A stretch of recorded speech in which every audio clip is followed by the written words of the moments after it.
Um, getting off into to this whole R. Kelly situation, I appreciate you coming back because you didn't get a chance to speak uninterrupted yesterday because there was so much shit going on. But I don't want to reiterate everything because you did touch on a lot of key points. But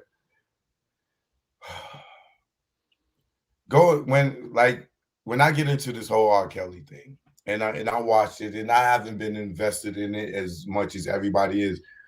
But by the time I came into it, all the players was already on the court. You know what I'm saying? I came in the fourth quarter. I'm watching the clock. Now I know who's playing, what's going on. Now, correct me and my conspiracy theory, I'm gonna call it, or alleged theory on how this goes. Long story, I'm gonna give a long story short. Cheryl Mack gets cut, and now I know that she knew the Savages even before Joycelyn even met Rob. You know what I'm saying? Because she flew them in for the show and the audition and all that, this, that, and other. But from how I see, allegedly Cheryl Mack gets upset with Rob. She wanted to do this TV show. She reaches out to Tamara to help her. Tamara casts. She's still in the fold with Rob. She casts a whole bunch of women or reaches out to a whole bunch of women that used to allegedly deal with Rob, whatever. Cash Jones got this book, Sex Me, Daddy's Little Freak or whatever. Mhm. Uh, a fictional story that she wrote about some girls supposed to be messing with Rob, just having a. Eventually, she meets Rob in real life. She tells him about this book. She tells him it's fictional. Uh, them building Cheryl Mack allegedly trying to get this TV show deal going with about R. Kelly. It starts transpiring. She get in touch with the Savages, or Santi gets in the house, or somehow she get kicked out the house. According to her, she was dating Rob. From a lot of people I hear, she wasn't, but she get kicked out the house. So she felt. She says that she reached out to the family of the girls, uh, and then all this eventually transpires into surviving R. Kelly. Surviving R. Kelly gets all this attention. Homeland, somebody from Homeland Security supposed to have seen this, and they go and get him indicted. Blah blah blah, and he goes to trial. Boom boom boom. He blows, and we here in a nutshell. I know there's a whole lot of pieces to it, but how's that sound to you? Yeah, in a nutshell, that is. So if you're looking at a puzzle, that piece is there. It's definitely there in the puzzle. I think there was, and you know, because you have the lack of seeing it with your own eyes, it's kind of hard to go off of hearsay. So what I can say is, in a nutshell, that works. There were probably some things that I heard that were a little bit differently about the involvement of the Savages, the Clarys, and how the FBI, I mean Homeland Security, got involved, which was a close tie to one of the Savages and Cheryl Mack. And those are initially the culprits that I heard were responsible. I heard that Angelo sort of got drug into it. So I do believe that because initially I was talking to Angelo Caleri and I was talking to Tim Savage in the very beginning because one of the things that that I felt was important to do was get everybody at the table so we can mediate this thing. Let's sit down, let's work this thing out so we can get the girls back home, at least get the families involved in their lives in some capacity. And we were planning on doing it around the holidays, and it just always turned into a fucking production. It had to be some music being made, an album going to be put out, and I'm like, listen, fuck all that. Let's just get everybody back together again, and then we can work on that shit. And the only person that seemed to have any kind of conversation, decent conversation, initially was Angelo Clary. Now, most of it was probably him probing the shit out of me, but I was doing the same thing to him. So, but for the most part, it seemed like it could be handled amicably. You know what I mean? It seemed like that. But when you mix money in and outside influence, which, it was a lot of shit fueling that, what I mean? That's what turned it into, I think, where we are today. That's part of which turned it into where we are today, as far as the Wait, let women are me let me concerned. ask you a question since you at right there at that point. When you say that, you was trying to get everybody together, wasn't wasn't it they Mhm. already dealing with their daughters already? It No, wasn't this like is 20. This is Christmas 2018, and the goal was to get everybody. We're gonna do a party at the hotel, bring everybody up, the families that is, and then just do this whole. We would. It made. I pitched the whole idea to Rob. I said, "Listen, it ain't a bad idea for you to go and just get a couple songs and something done on the girls, and that way we can say that's what the silence was about. Nobody, the songs. He was in the studio in the lab, yeah, but but why Rob. why do he need to do that when these girls are emancipated? In Well, 2018, see, they're not held captive. They're not it underage. They're making right, decisions of their own not to go home. So why right. appeal to parents because they harassing Rob? I get that, but I was trying to be the person that was understanding of both sides. In both instances, the whole thing of this starting over them trying to get some music done. The whole N word to Rob was them trying to get Rob to produce their babies, whether they had to however they had to condition out to do it. So it was like I'm hearing what they saying and I'm understanding he ain't buying none of that bull. They don't want to sing. I'm hearing this from the girls and all that shit. So it's like, fuck, Rob, why don't you just make a couple songs before they ever come out? Just make the songs just to have them. I mean, and that'll silence the parents, let the mother and father. If they feel like they can take them and make $1 million off for two songs on Azrael, give them to them. Who gives a fuck? You know what I mean? But that's just not the route that they want to take. Who gives a fuck? He shouldn't give a fuck that they want songs on these daughters. At 2018, they already been with him 2 years, probably 3 years, right? Right. Yeah, I So guess. Yeah. if they are content with their relationship with him and it ain't even about business, and the parents is harassing you, him, put out music with my daughters. That's a financial thing that the daughters ain't even worried about. Right. Exactly. Once I agree again, with that. that's harassment, and I can understand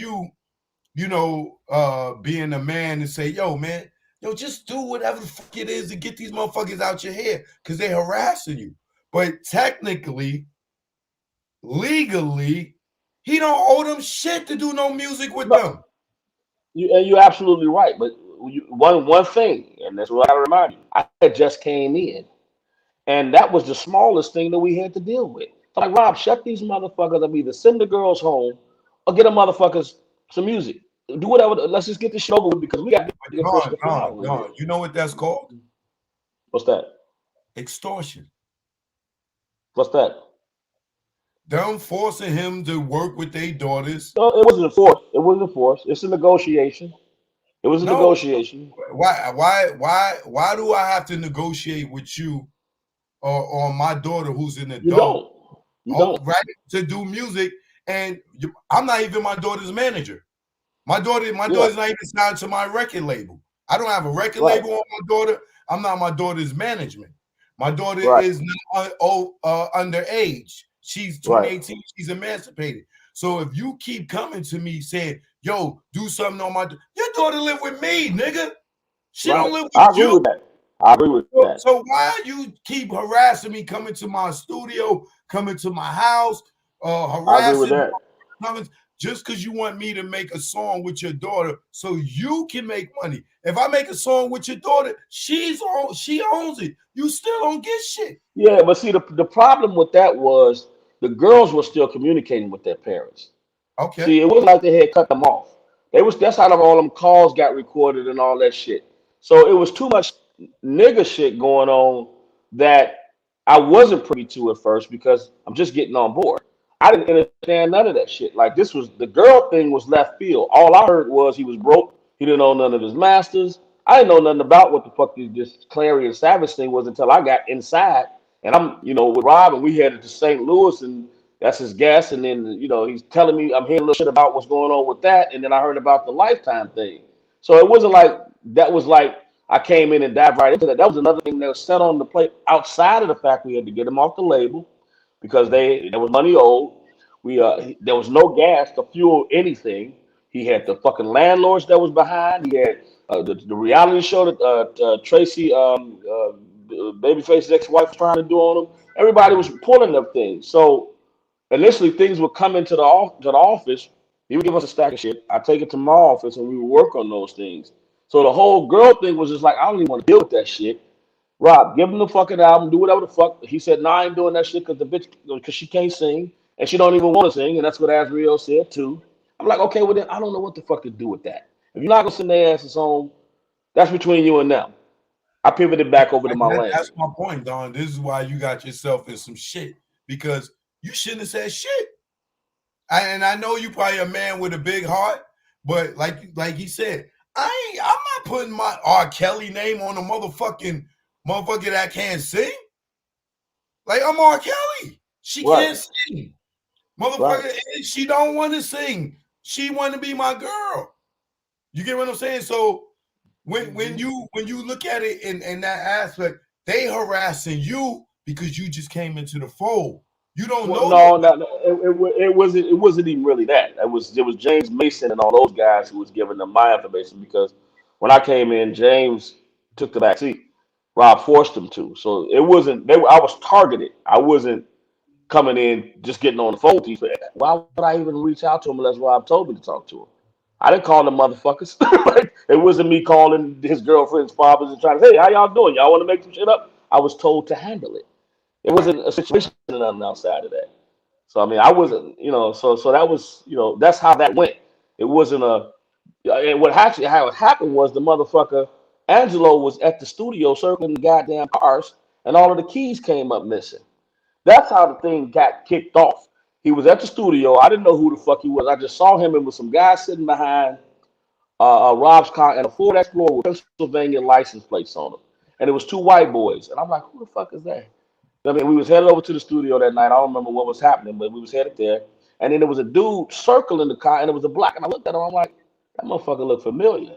Now I knew him from some pictures and shit, but I didn't know who he was. So that's how we got introduced. When somebody got up in the studio that night, because Rob was doing a little event or something there, stole all of the keys to his trucks. And it would happen to be Angelo Clary and them that orchestrated that shit. So that's how we got initially into talking to each other. It wasn't that, you know, I actually talked to them anything. It was like, okay, Rob, this dude was just outside, and I think it was Azriel's father, and there's some motherfuckers out there in a white truck. And Rob had a Jeep that had you could peel it off, the top off of it.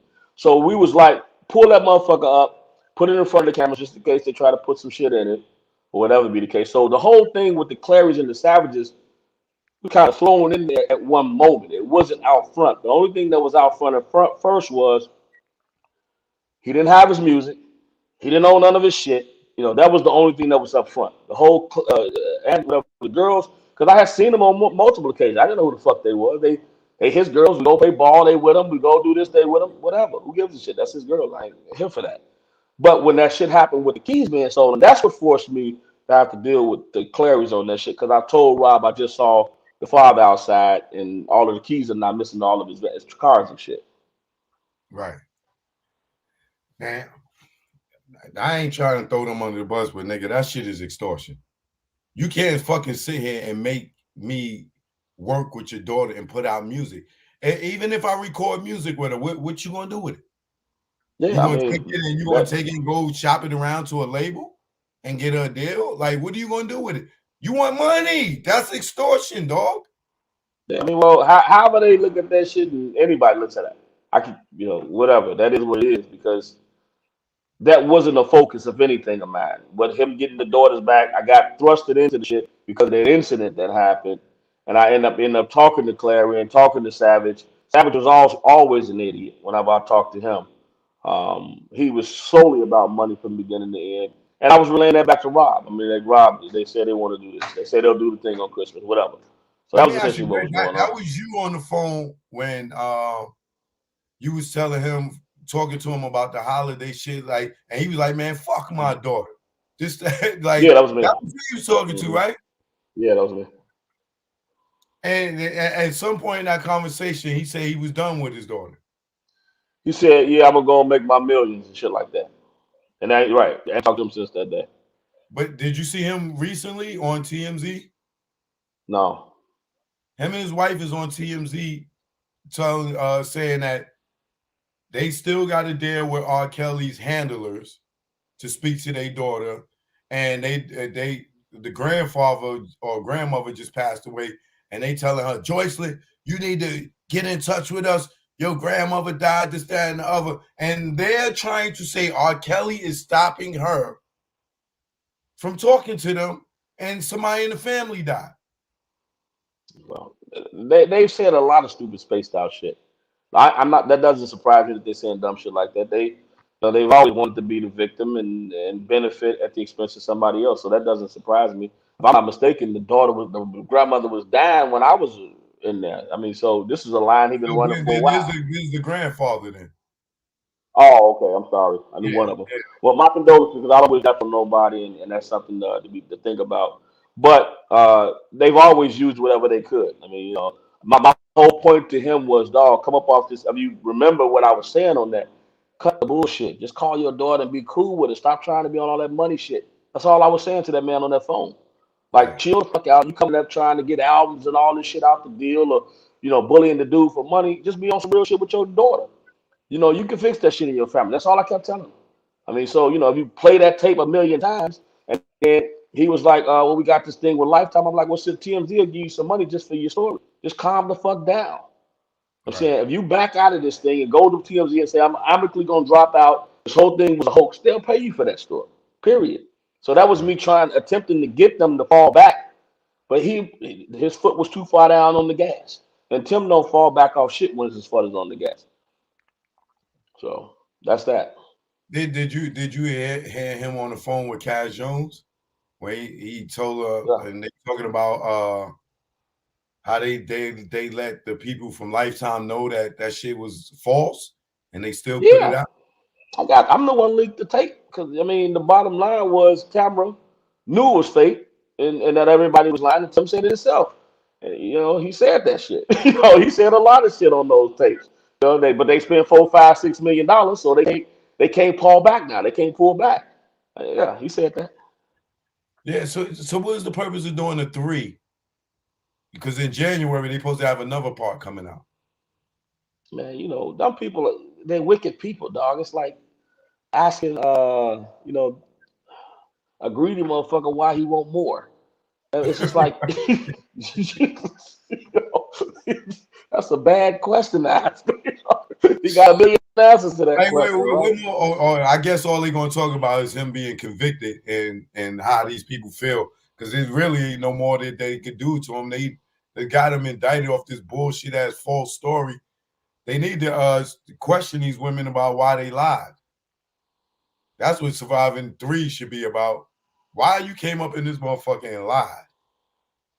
Lifetime is invested in Rob being where he is because at the end of the day, if he gets out and files a lawsuit against Lifetime for infringing on his trademarks, then that's a hell of a suit because McDonald's can't use Burger King's advertisements and logos for shit in the McDonald's commercial or the profit or in commerce at all.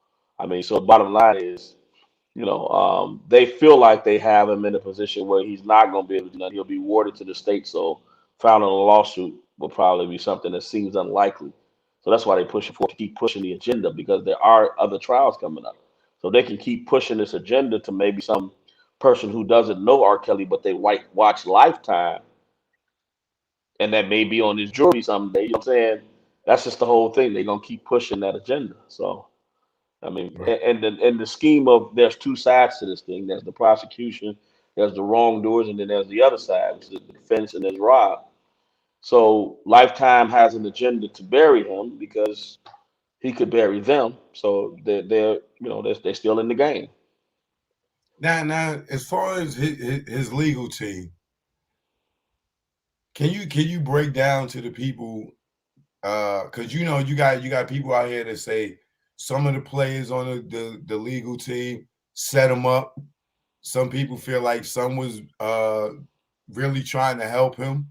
Where do you stand on that? So let's go back to the beginning. When he first got in, this shit started happening.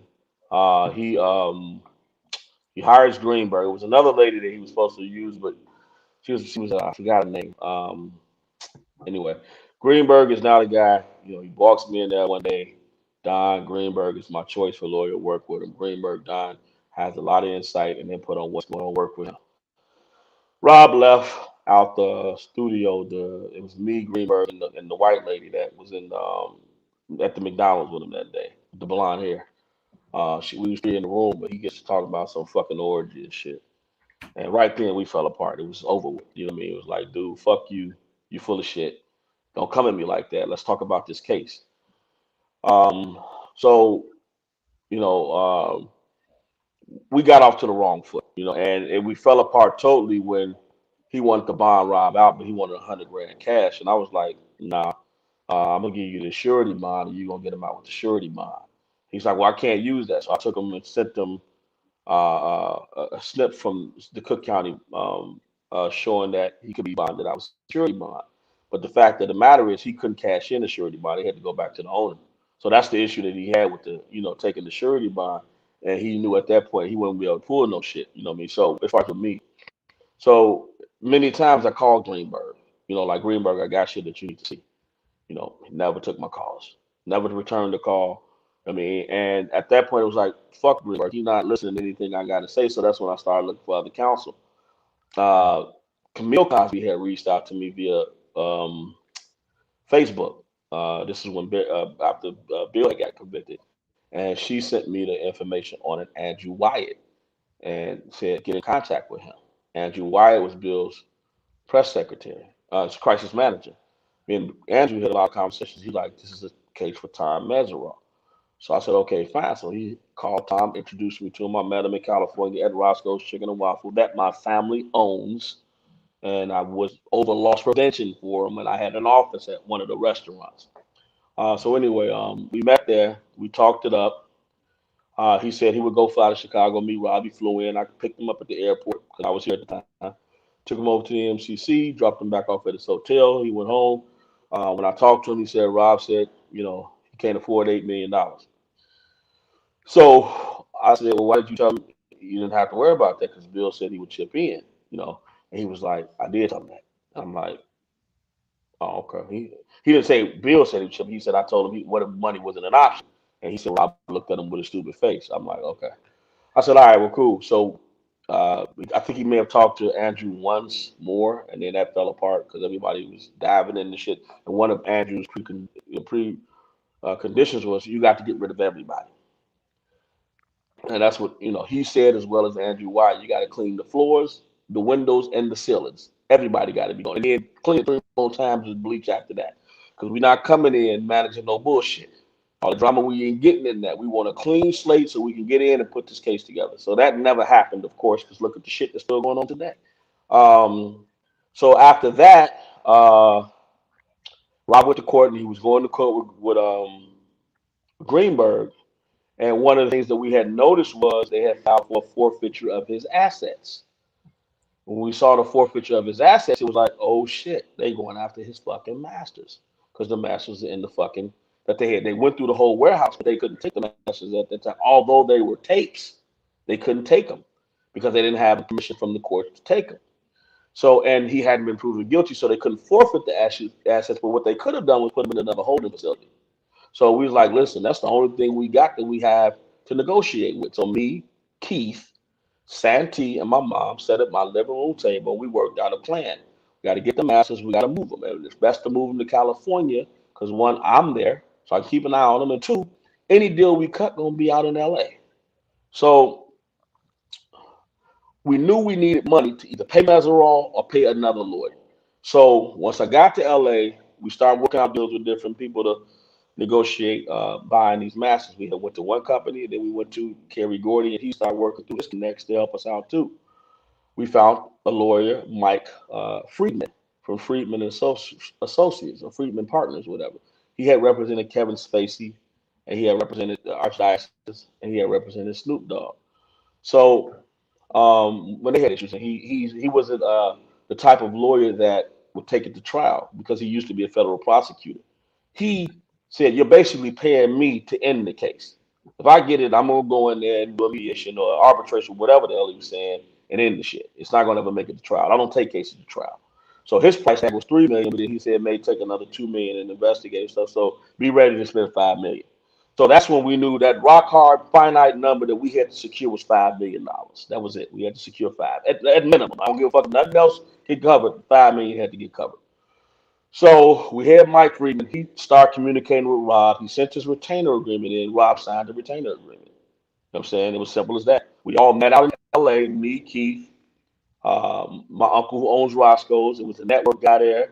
And Mike Friedman. We sat down, we came up with a game plan, and that was as simple as it should have been. We should have worked that game plan, and we probably would have a different fucking result. So we got Mike Friedman there, Rob signs it. Him and Greenberg are cool because they're good old boys. So Greenberg talking to Mike every day, and he talking to Nicole, and Mike is they all leaning on Mike, and he's kind of designing everything. But then the money never came up. So we got Mike in there who stayed in there. Huh? Let me ask you something. Is Greenberg partners with Jennifer Monge? No. Is he with her? Are they partners? No. Hell Okay. no. Yeah, no, Gene and Greenberg ain't got nothing to do with each other. That's Bill all the way. I mean, I'm not gonna speculate. I don't know that Bill did anything to influence it, but it only makes sense. He made a nice statement saying he's gonna win the appeal, and you don't say something like that unless you know, kind of know something. You know what I mean? So Right. no, they're not. They're not. The fact is that Greenberg is still representing Rob in the Illinois case. So to some extent, they probably are communicating. I don't know how deeply they're communicating, but they are. So going down the lawyers, then you have Raed Shalabi. That's the one who came in the meantime, trying to convince Rob to take the case. It was a local guy that one of Rob's associates put Rob in contact with. They didn't know shit, um, and they were just stirring shit up. They was I don't remember what Persians or something. They just had this fucked up. They was just all over the fucking place, trying to throw concerts and all this shit. These are lawyers. So then the same associate brought in Doug and Nicole. Now, I'm not saying that my job is to look into any fucking attorneys, but I did start peeking in on these guys and seeing what their background was and shit. Because there is, at this point, I didn't have as much information that I ended up with. So my thought was they're gonna need this intel. I gave it to Ray Chalabi. He started using it like it was shit that he was coming up with. I didn't give a fuck. Long as it got used in the case, I didn't care who came up with the shit. I mean, so and at that time, it was just the Chicago thing, the local Chicago case that he was dealing with. So my analysis or my comparison to that would have been when this thing escalated to a federal case, it's like you hire a lawyer for a traffic ticket.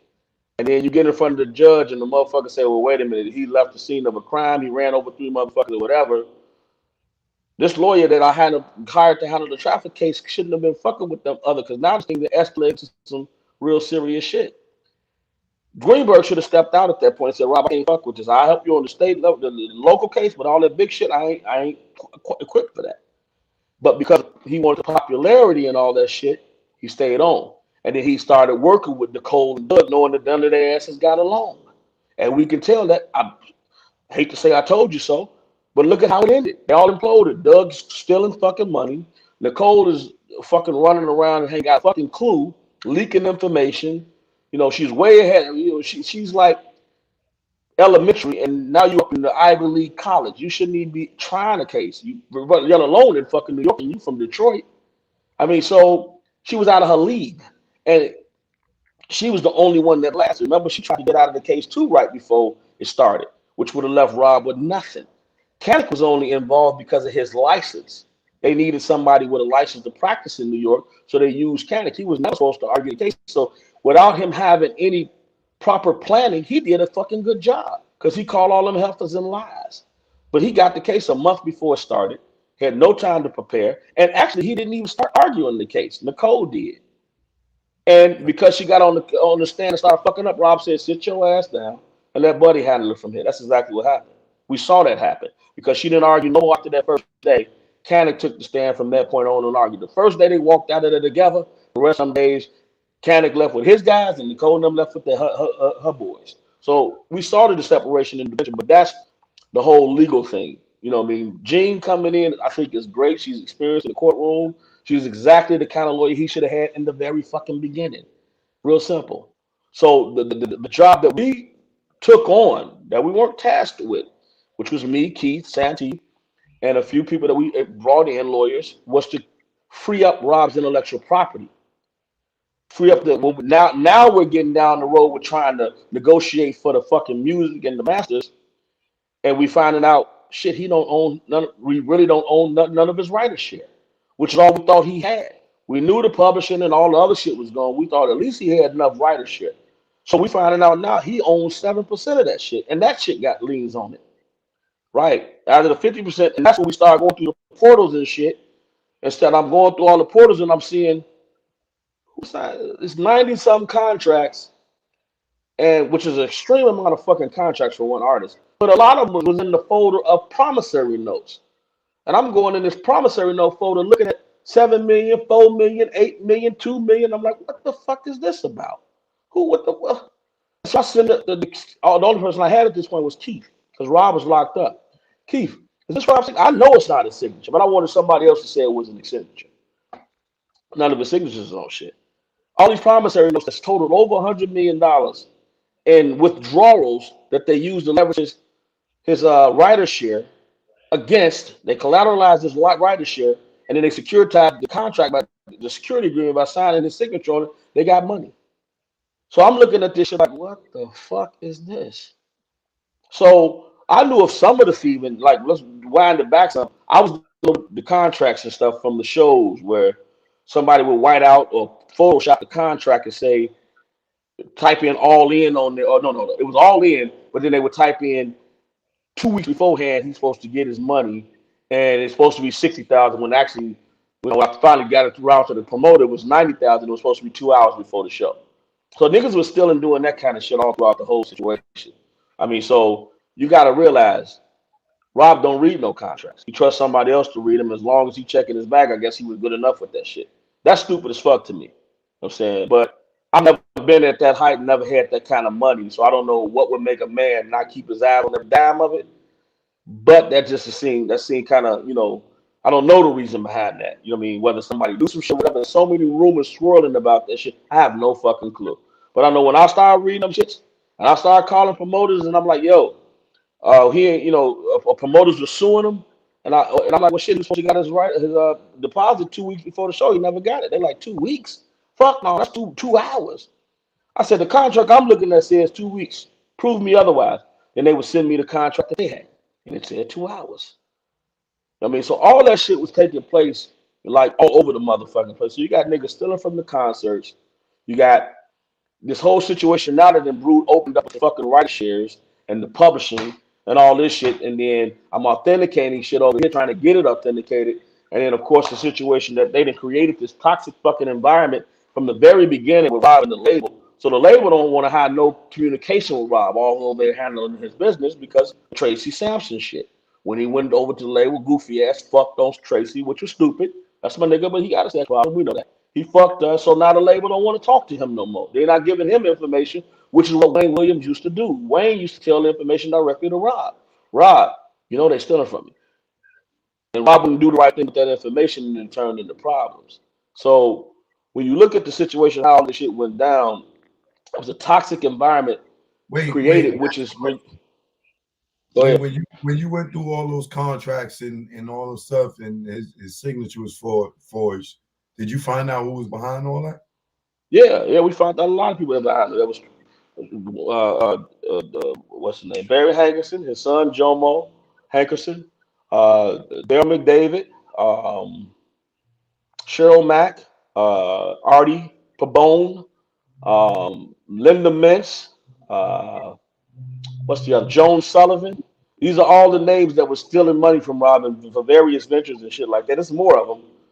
So block and pay those names. Those people walking around, living, walking, breathing today. They all got money. If I'm lying, you know what I'm saying? They can put charges on me right the fuck now. But that paperwork don't lie. And that shit's in the Sony portal right the fuck now.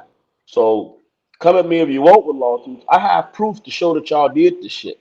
So I mean, and that's me putting myself out there saying these powerful Barry got bread. So the fuckers already promoting. All the motherfuckers do.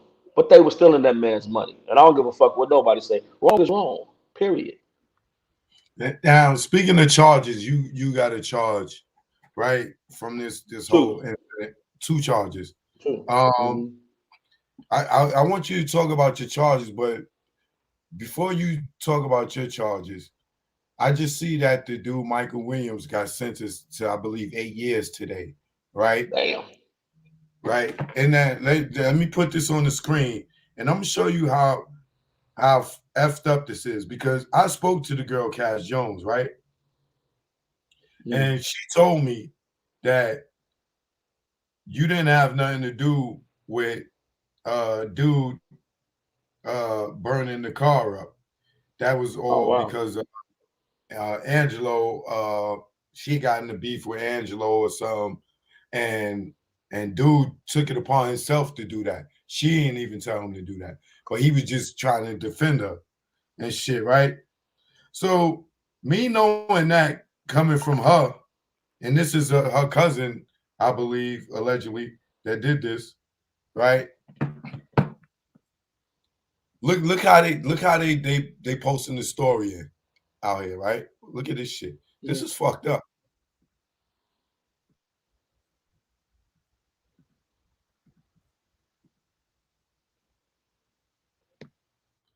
Justin, a Georgia man once connected to R. Kelly's entourage, has been sentenced to 8 years in federal prison for torching a vehicle belonging to one of the disgraced singer's high-profile accusers in an attempt to silence her.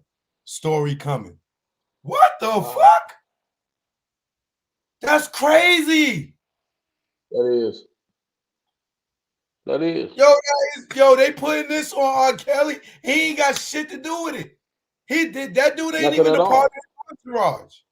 Rob don't even know this guy. Don't even know him. That's fucked. You see what I'm saying? But I mean, that's their tactic. Because if you read my indictment, and I read it probably for the first time about a couple of weeks back. Fired my attorney because he never once asked me who I was or did I do it. He just basically told me I was going to do a year in jail. Now, I've got a lot of business and a lot of things that I do regularly. A lot of things happen because of me, and I'm in a position where I'm growing things in my business. Got shareholders, got kids, got family. And you're going to tell me I'm doing a year for what? I didn't do nothing. But then I read the damn indictment. I was like, what the fuck they talking to about in this indictment? We got all this stuff talking about, first of all, the whole thing was talking about my indictment is 6 pages. I think 4.5 pages of it was talking about R. Kelly and all the shit that they say he did. And this, that, and other. And then they go to talking about his enterprise, and they talk about employee number 1, employee number 2, employee number 3. And I'm like, okay, so what the fuck does any of this have to do with me? Because all this shit happened 3 years before I even came around him. Like, what the fuck does this have to do with me? Then at the end of it, they segue into the little letter that I sent out there to Lydia, which was the lawyer of one of the accusers. I sent the letter out there to them, and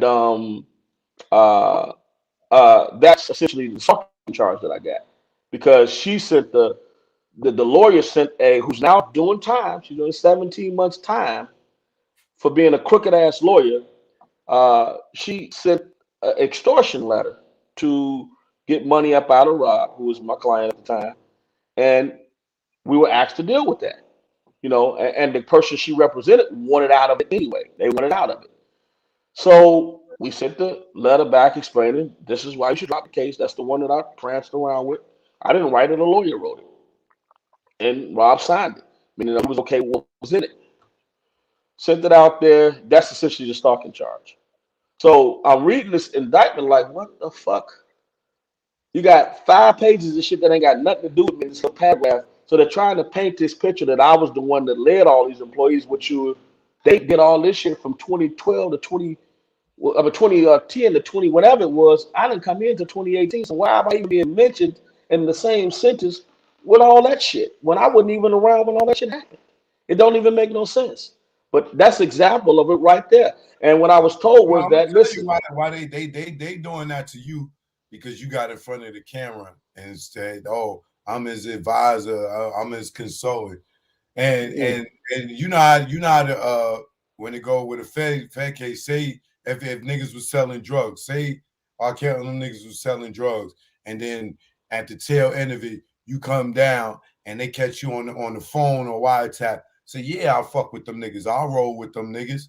Bam! That just put you right in their shit. It's that simple. so it's two parts to that. Let me explain them both because this has come up a lot. So one,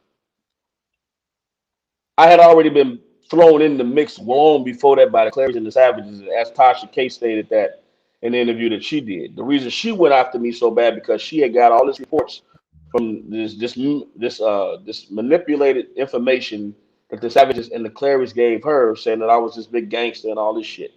So that's the same thing they went to the Homeland Security with. It had nothing to do with me doing that interview. Now let's explain the interview. So for all those who don't understand why I did the interview, that was the day he got released. I was behind this car, and let's explain the famous Edie moment. He went to the truck with Rob. When Rob got out, I was the car right behind him, and right in front of that was the Sprinter. I was in the blue one right behind him. That was on his heels the whole time we did the O.J. Simpson moment with the cameras on us and shit, and paparazzi following us.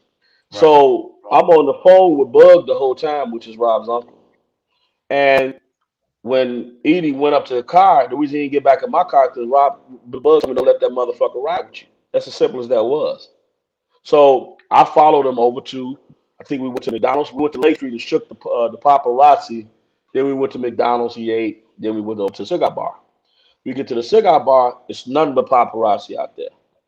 And I had a guy that had told me to meet me over there. I said, nigga, get this camera.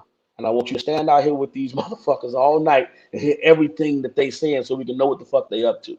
So I had a guy implanted in there, listening, giving me a play-by-play on the cell phone, telling me what the fuck they was up to.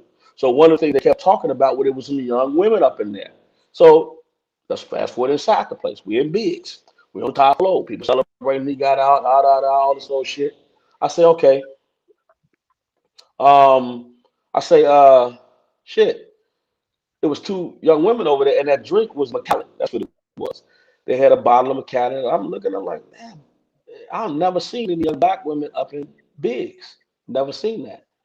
So I'm looking like, what the fuck they doing in here? It was weird. So he just telling me they trying to catch pictures of him, with some young girls. So in my mind, I'm like, they trying to set him up.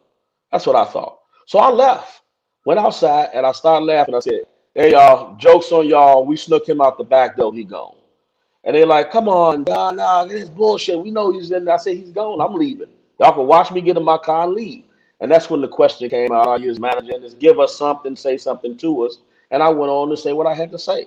And what I specifically was trying to iterate to them was one, yes, a lot of shit going on. Yeah, there was tapes found. But if y'all specifically remember, if you recall, what I said was, well, back in those days, he was advised to take all of his sexual encounters because that's when Mike Tyson had just got his cases and all that other shit.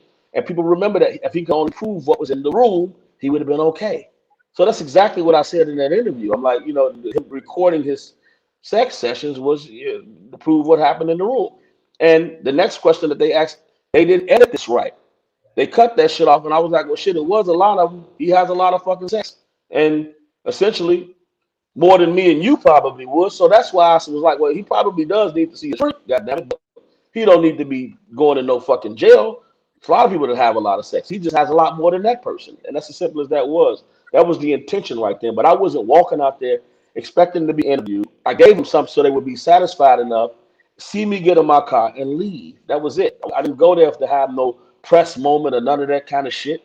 So that's exactly, but it was one of those things when you caught up in there, you got 1,000 fucking cameras surrounding you, and either they're gonna stand there and wait all night, or they're gonna see this nigga who the only motherfucker Rob rocking with. When he leave, obviously Rob got to be gone because he leaving. And that's what happened. When I left, they all took off. That's what happened. Nothing else got reported Why, outside of Biggs that night when he left. why, Because I left. why do you feel he have a sex problem?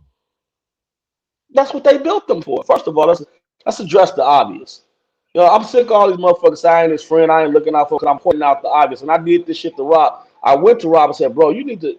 We had found this motherfucking hypnosis lady who did hypnotism. She was the best in the country. And you know, when I didn't know before I got into this shit that he had been molested as a kid. I didn't know that shit until I read his book. That Right. shocked the shit out of me. And then coming to the realization that it was his sister, like, oh shit. So now I'm thinking when I'm going through all these promissory notes and all this shit's colliding on me, everybody else knew this shit too. So they kept forcing this sex on this nigga, putting him in front. It's like a nigga that do crack. You put crack in front of him. You think he not gonna do crack? Fuck yeah, he gonna take a line. So I'm peeping this shit and I'm putting it together. Oh, that was the missing element. Okay, they know But he got a sex wait, tape. what states that you have a sex problem? Like for me, like when I have sex with a woman, I Mhm. might try to have sex with her no minimum less than an hour. For me is a quickie.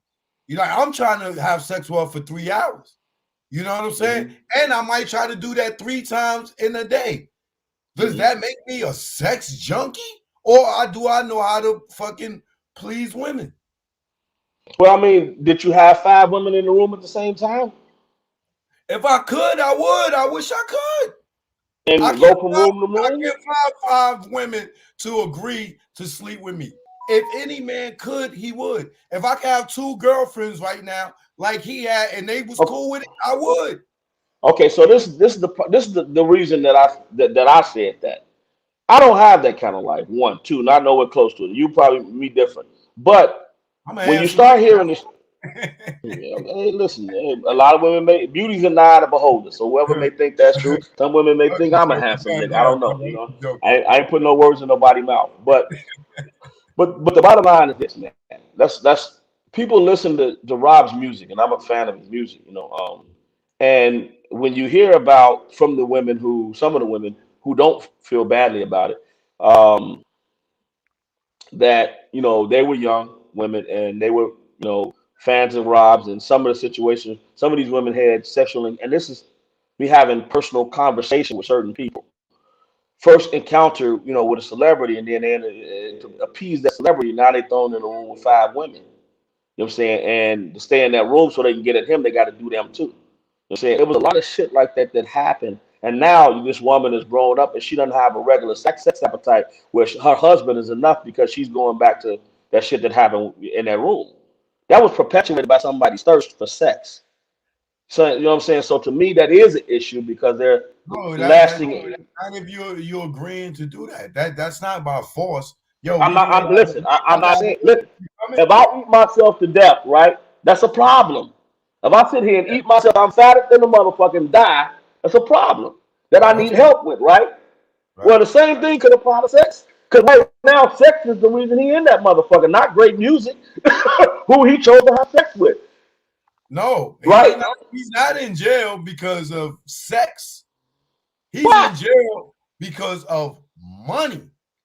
No, when they use sex, they put him there. You take the sex away, had he hadn't been fucking them nappy head bitches and had found a nice woman that had some officer, they wouldn't have been able to use that to get him. They But probably would because have of that they would have problem he used had as a something kid, else. They would have mhm, used something else. But the fact that the nigga like to fuck is not a crime. I'm Like, not saying it is. I'm not saying it is. but But listen, it's what they used against him, though. I'm talking about addiction. Let's stick with addiction.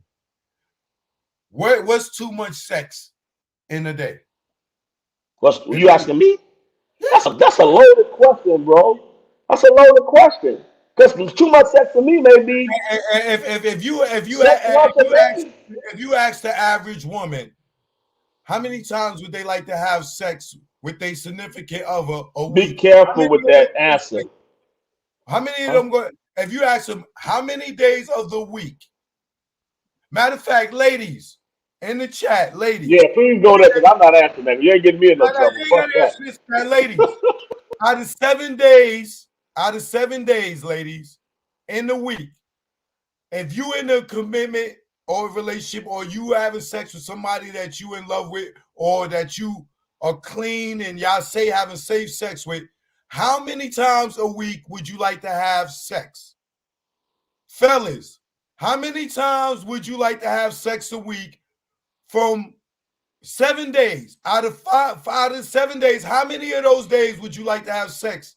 Please, and put those numbers in the chat, please.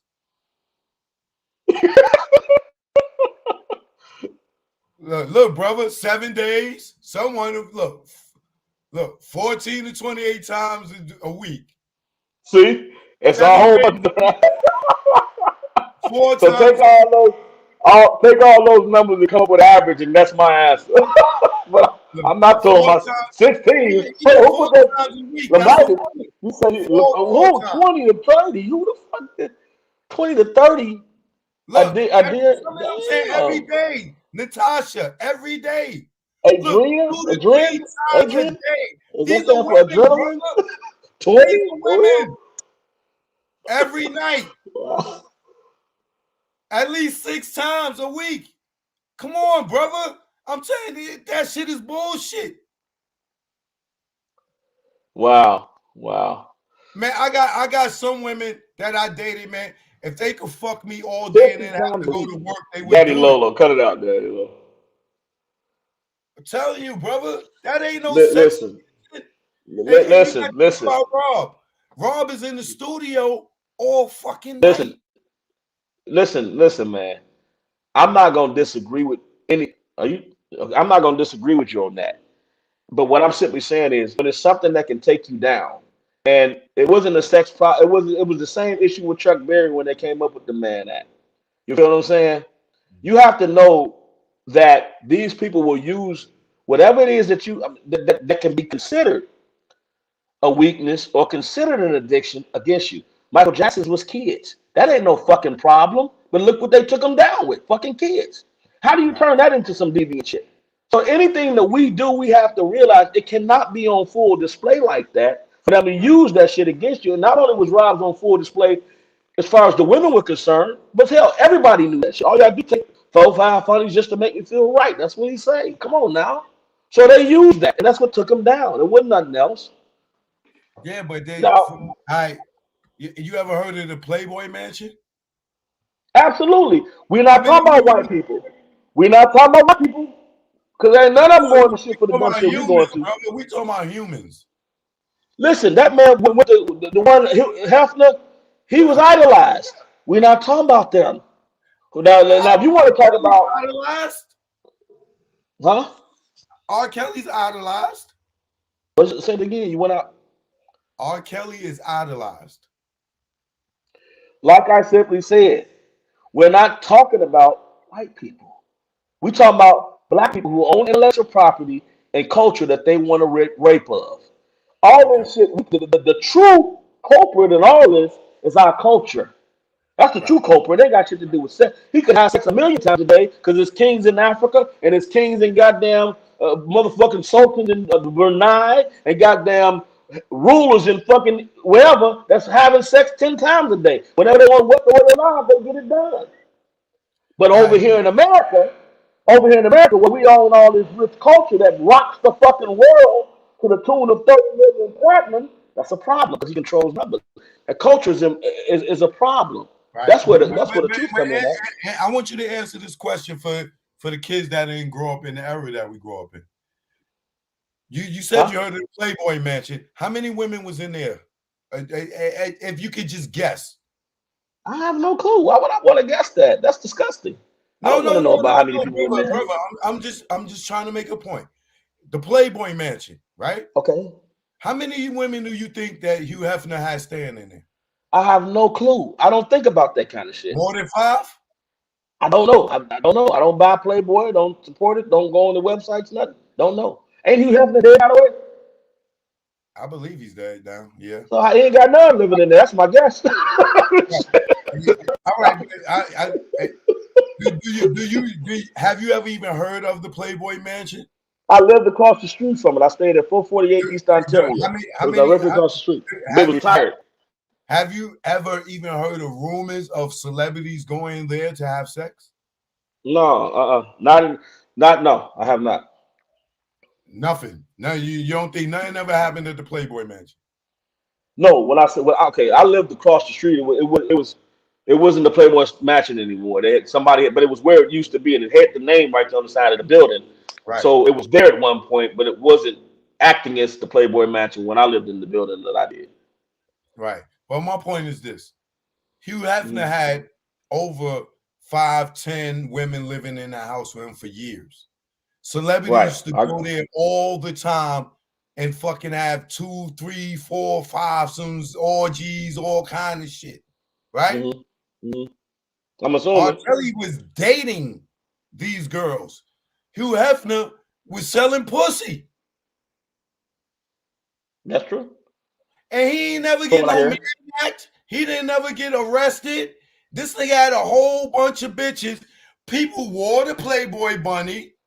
Motherfuckers got the costume during fucking Halloween and all kind of shit. Magazines, all that shit for the same fucking lifestyle R. Kelly got as an R&B singer. But this man fucking put a logo on his shit, got a whole bunch of bitches in his house dressed up as bunnies, and he never get arrested. Right. But you say because he white. What other reason would it be? I would like to know. I mean, what other reason would it be outside of that? I mean, I don't see no other reason outside because he white. Because we just know R. Kelly went to jail for similar shit. I mean, he wasn't selling no pussy; it was all for him. That's the damn show. But yeah, I mean, so his crime was a lot less. But the problem, I guess, you know, when you add Me Too to it and the women's movement and shit like that, and you got groupies that are scorned and pissed because he said bye. Now they have an organization to perpetuate the shit, make it seem a little bigger. I mean, who knows if they would have ever went after Hugh Hefner? I doubt it, but you know, Rob seemed to be an easy target. Yeah, you said it right. I was just making my point. Okay, well that's it. Okay, you got me to say it. Funny. He did it on a grand scale in front of the whole world. Okay, and nobody says shit. Yeah, but yeah.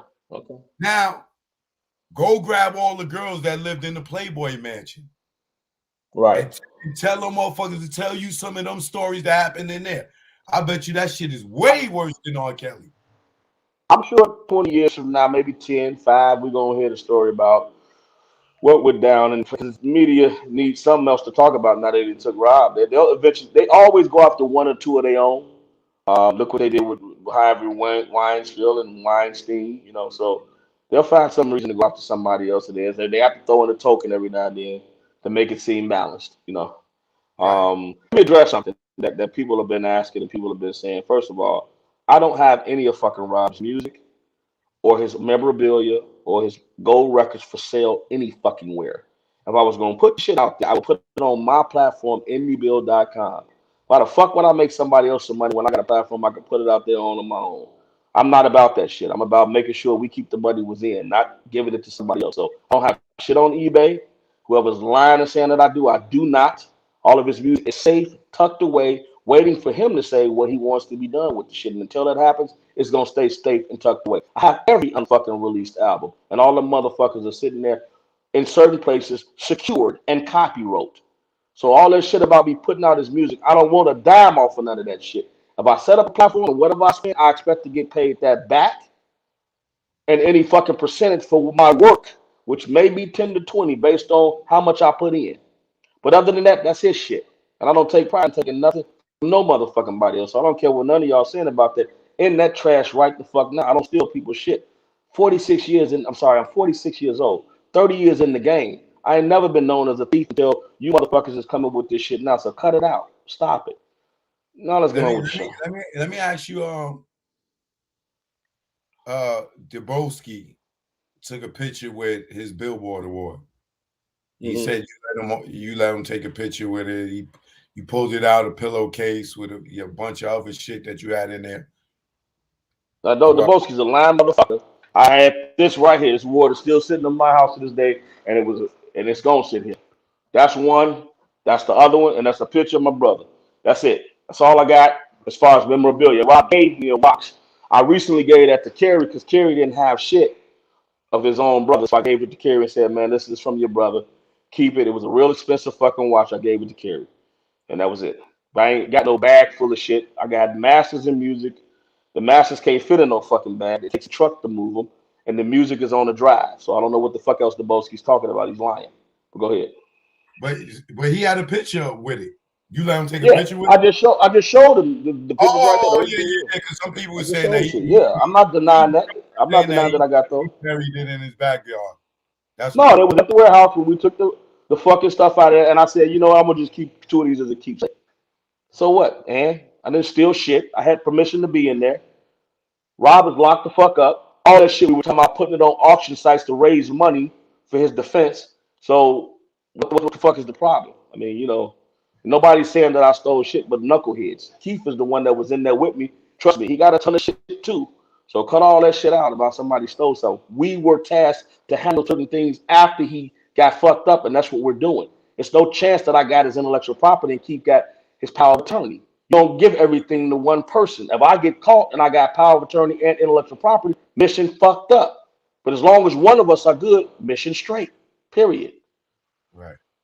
You know, you don't feel like you violated when you said the nigga had when you say he had a couple of sex tapes or sex videos. He's like, yeah, you know, he fucking, you know, he fucking. You ain't feel violated seeing this nigga fucking? What'd you say?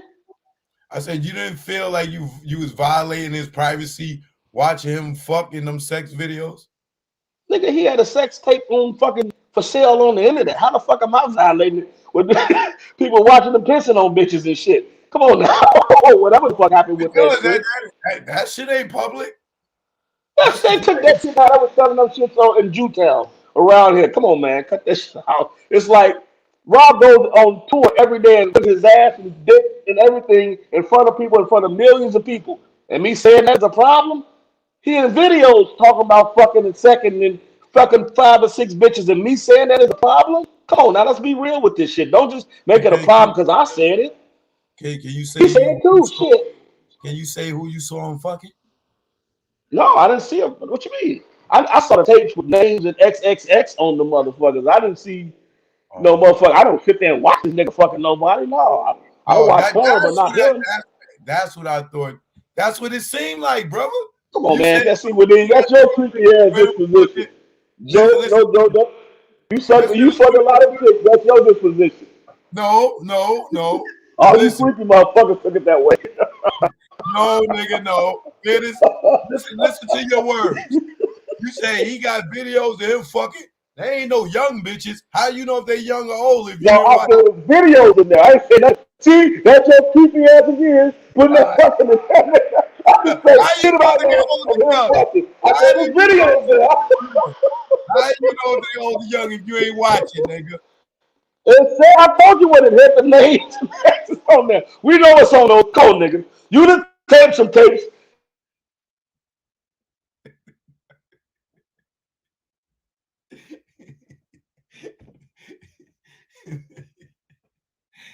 You saw R. Kelly ding ding.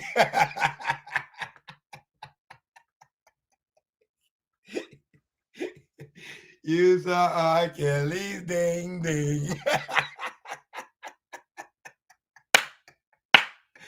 I can't hear you.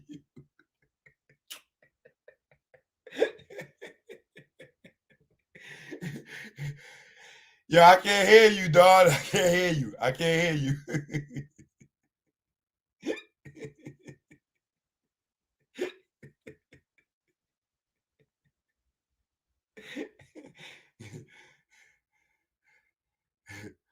Oh God. You saw R. Kelly's ding ding.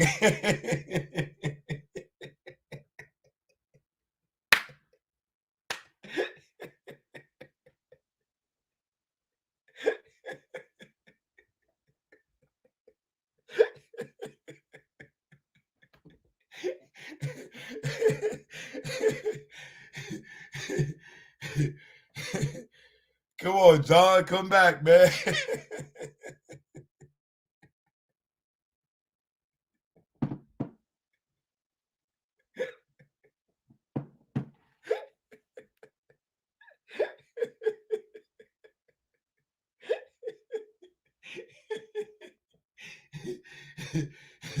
You saw R. Kelly, ding, ding.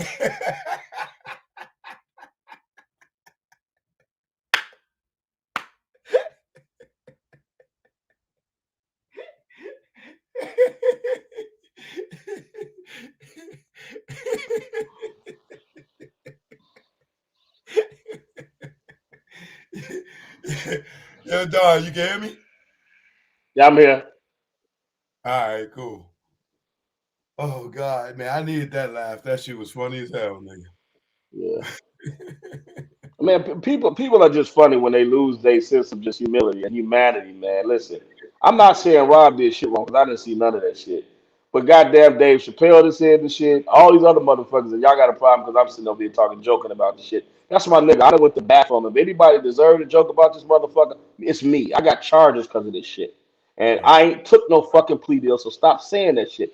My court date, I start trial January 22nd. My other one they just pushed back to July. I got court tomorrow morning in this bitch while I'm on the phone with y'all motherfuckers. I got to be at court tomorrow morning in the fucking Eastern District of New York. So cut the shit out. No, I got. If I want to joke about this shit and laugh to stop from crying, goddamn it, that's my motherfucking prerogative. If you got a problem to turn the motherfucker off. Real simple.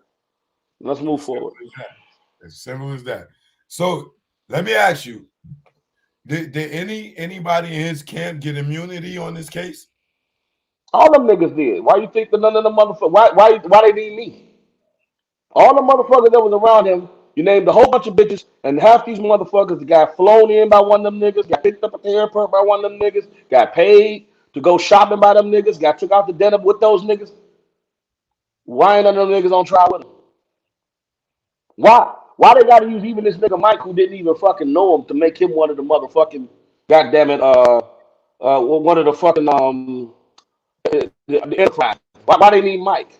Why they need the other dude? I forgot his name, Arlen or some shit like that. Why they need Arlen? He didn't know him either barely. But all the niggas who knew him that's posting that's in every video, backyard party, all that shit, that's posting 30 niggas smoking cigars with him, that ran his companies. That's the enterprise. Why ain't none of their asses on trial? Ask yourself that question. Why they ain't none of their asses on trial? I just came in 2018, but I'm on trial as part of the enterprise. Knowing damn well I wasn't part of no fucking enterprise. I was tap dancing before that shit. I ran my own business and all that shit. So what the fuck? How am I a part of the enterprise? Because I unravel truths that can get the enterprise in trouble? Could that be it? Right. We'll never know, I guess. You said that in your research, digging through Kel's portals and looking for money and stuff, it was you seeing roughly around 100 million missing. Who were the people that took some of his money? I'll say it again, loud and fucking clear, because I'm not prohibited from saying their names. Barry fucking Hankerson, which was his initial manager. His son, Jomo Hankerson. That's what the fucking restaurant down in Atlanta, Gladys's, came from. That fucking money that got closed down for him extorting himself. Wonder how karma works. Daryl McDavid, the restaurant Nacaditos in Chicago, Mexican spot up north. The whole property he bought with Rob's fucking money. Wonder how that happened. So Uh, he, uh, he, the, he, he used raw money for that. Is Rob a partner in it? no, he ain't no partner. Rob told me, Daryl said he put the money back. I said, put it back. I said, you can't borrow money to put it to a corporation when the fucking corporation opens up and starts generating money and he just put yours back, nigga. He owes you some interest in the company or a much bigger paycheck than what he took out.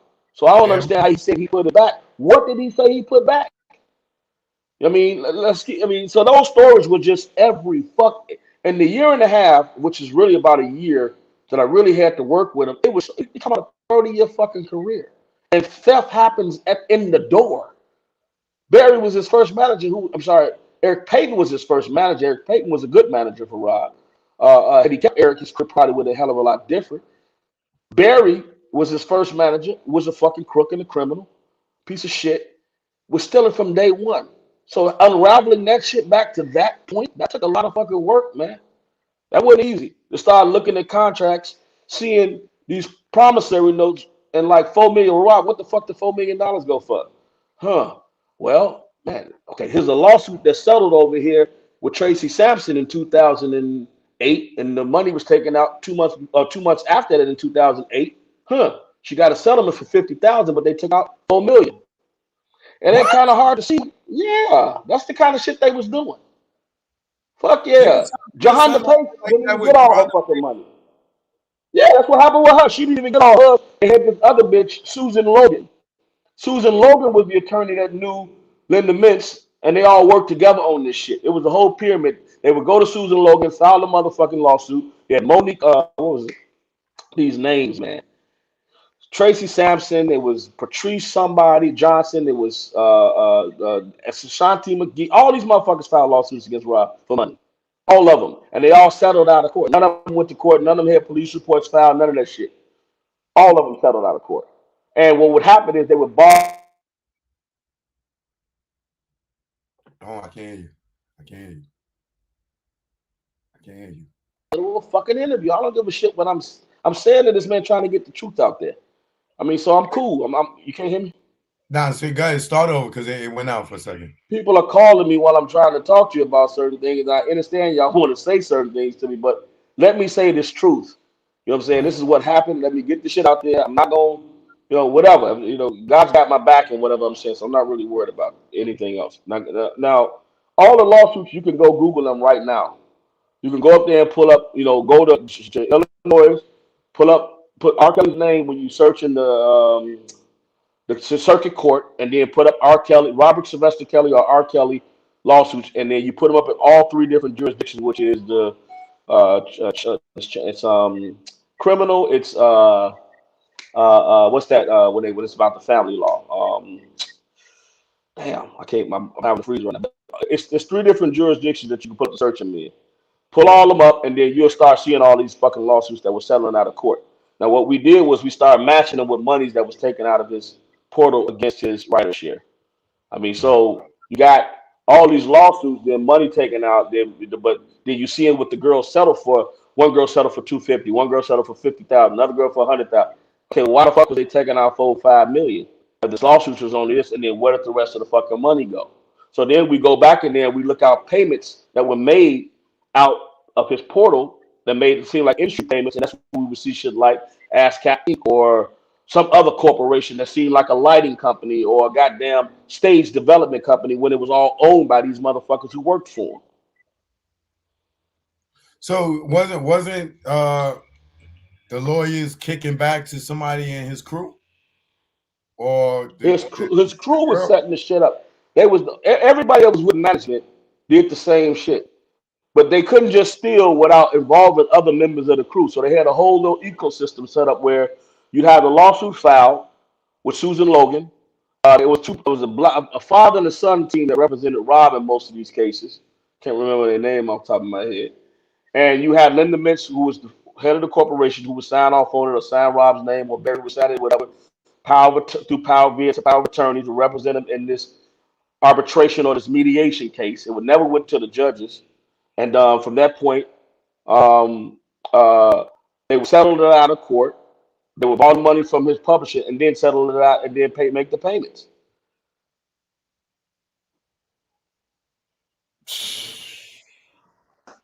And his own team is getting money off the lawsuits from the girls they bringing around. Absolutely.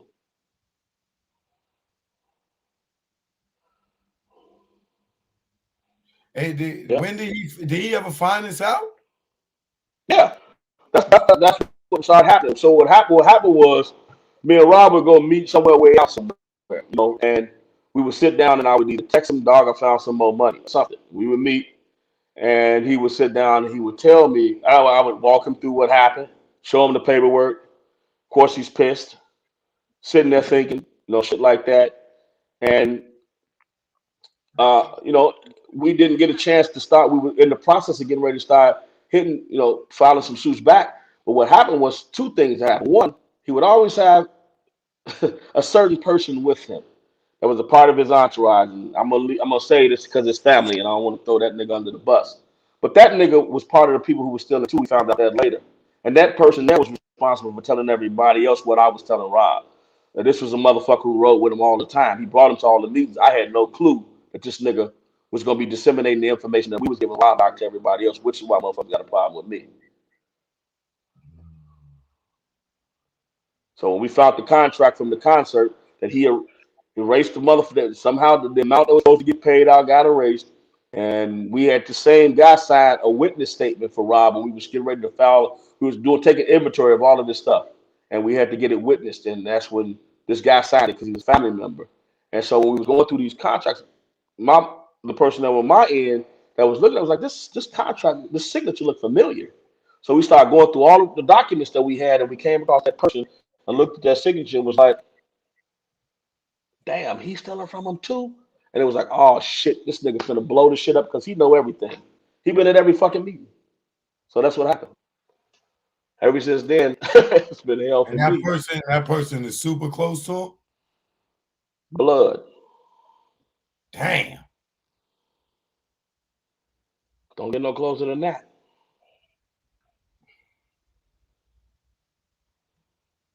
Damn.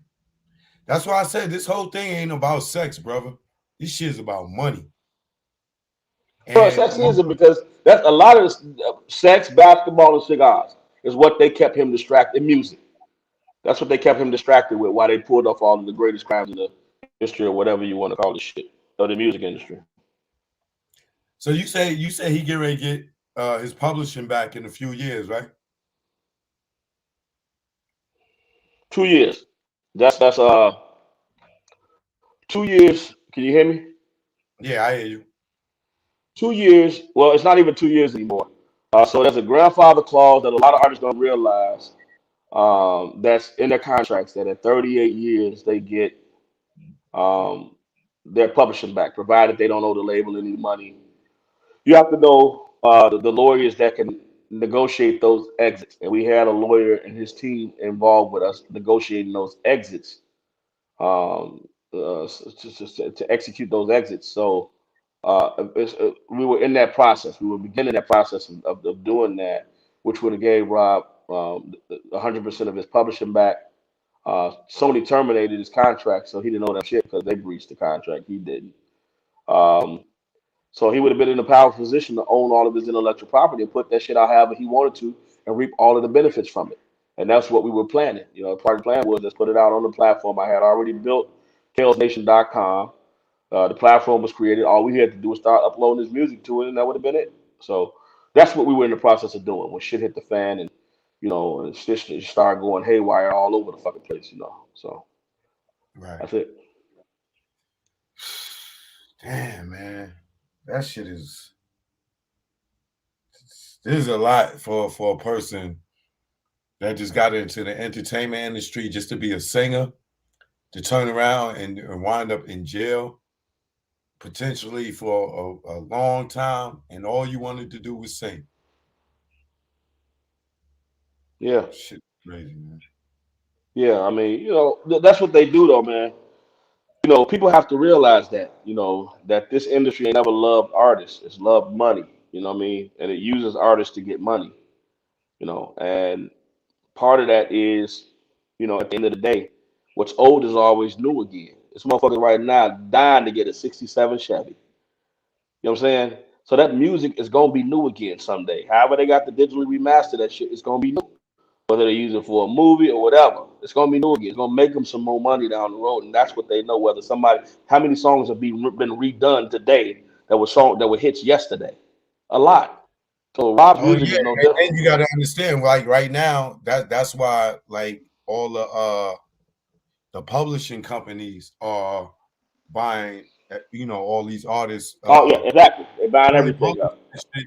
They doing that because now what's happening now in our world or in our era is they taking all the music and they redistributing it through TV and films and commercials. So they making their money back like that because everything's digital now, and we can't keep track of digital sales.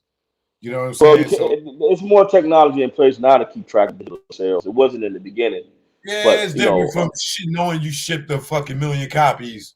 Then motherfucker right, telling you right, string right. a million copies. You know what I'm Right, saying? right, right, right. So, but the big deal is you got to think about the overseas market. A lot of those people over there are really loyal fans. Piracy and stuff happens a lot here in some countries, but when you go to places like Germany and Africa, well, not Africa, some parts of Africa, not Yeah. No, they still but appreciate it, the music. Yeah. is that so they're gonna buy it. They're gonna Right. buy it. So a lot of releases that happen here are gonna get released over there, and people are gonna go nuts about this shit. They'll make their money all over again. I mean, Yeah. people Because will I use it for got a lot of movies. They'll people over remake it. there that own labels. They call me up and then I hook them up with artists here, and they license they back catalogs if they own them. You Yeah, know what I'm saying? So exactly, exactly, exactly. they'll be So like, yo, Choke, Master P, we want to get this one album, or Baby, yo, we want to get this album, and then I'll plug them, and they'll sell them or license the album to them overseas, and then they make bread. You know what I'm saying? I get a little commission. yeah, yeah. It's so many possibilities with that music stuff that you know um the road to riches is endless. So that's Right. why it's advantageous for a label to end up with a person's masters and intellectual properties and their publishing. I mean, and so that's the real side to it. A lot of people don't get it, um, but that's our culture. I mean, Rob was born with a gift from God, and like I said it in the last interview, and I'll say it again. He gave him a gift, and it's one thing to understand that he needed that gift to get in the game, and he used it and got in the game, right? Mhm. But at a certain point, like when Rob did that album "Trade in My Life," I think he was talking directly to God based on some shit that he already went through, and he made a promise to God, and he broke it because he allowed them people to use him again to sell the kind of music that pushed their agenda. So you can't do that. You can't betray. And I don't know that that's what it is, but it makes sense to me based on shit that I've been through. And many times, you've been down for dumb shit or been involved with it, and you say you ain't gonna do it again, you do it again, you get caught. But it's only when you say I'm done with that shit that life changed for you, and you don't get caught, and you can move on to the next level. So for me, it was something along those lines because it's too much spiritual. You can feel God in all of this. I'm saying, he picked the perfect person, somebody who had been battered before, somebody who had been in the trenches before. He was born poor, fought with his brothers, lived in his car, all the worst kind of shit. Rob went through that shit, in his childhood.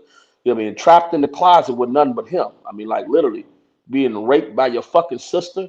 Come on, who the fuck on this line can talk from that vantage point? Not very many of us. Right. So that created a person that could take a lot of shit. He built Ford tough than a motherfucker, right? So thinking about that, it took him to be able to, whatever God is doing, it takes somebody as strong in that as he is to be able to endure it to see it through on the other side. So that does mean I do believe God is working right now. I don't know exactly what he's doing, none of us do, but I can feel it. It's like, why would you put me in this shit? Somebody who's done none but served you. I had my day when I did dumb shit, but I've been a servant of God. Why am I in this shit? To see him go down like that, I don't appreciate that. So, so that's essentially why I know God is doing something right now. So that's literally it. Yeah, well, I mean, we all going through a spiritual war more now than ever, especially with these democrats trying to jab These- everybody up and the, you call them Democrats. I call Oh, them oh, I call them demonic rats. exactly.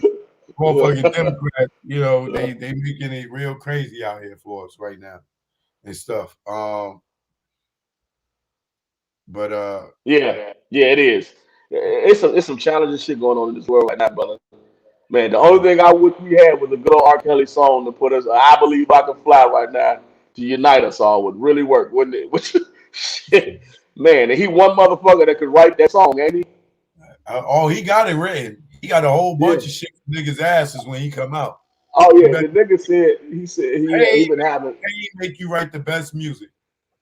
he said he been having miscarriages in there every day. didn't tell that to me. He told that to Keith. He said, "Man, I feel like I'm having 100 miscarriages a day." All the songs that he coming up with that he can't get out. Right, right, That's right. funny as hell. Oh, Yeah, I'm telling you, he gonna have a tight ass album when he hit that studio. You better believe that shit. yeah, yeah, But he gonna get out. That's just how yeah. God works.